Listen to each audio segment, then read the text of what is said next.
سبب الخلاف بين شادية وصباح يعود إلى منافسة فنية وشخصية بينهما. هذا النوع من الخلافات كان شائعاً بين النجوم في تلك الفترة، حيث كان لكل منهما قاعدة جماهيرية كبيرة وأعمال ناجحة.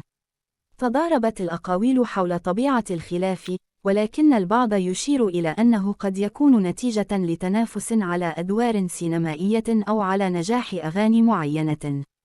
الخلاف بين شادية وصباح تميز ببعض التفاصيل المثيرة التي تجذب الاهتمام. 1. الأدوار السينمائية. أحد أبرز أسباب الخلاف كان التنافس على الأدوار السينمائية.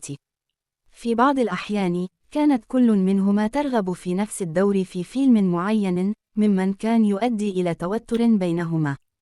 2. الأغاني الناجحة. التنافس في مجال الغناء كان أيضاً عاملاً مهماً.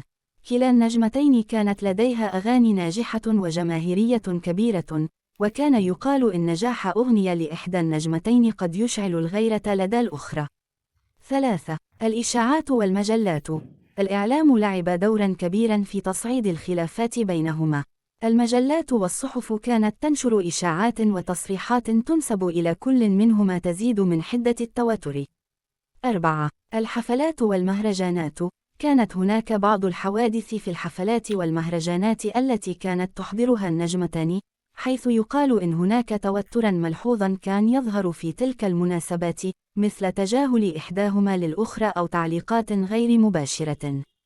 5. الأصدقاء المشتركين. بعض المصادر تشير إلى أن الأصدقاء المشتركين قد لعبوا دوراً في تأجيج الخلافات بنقل كلام من إحدى النجمتين إلى الأخرى بطريقة تزيد من سوء التفاهم.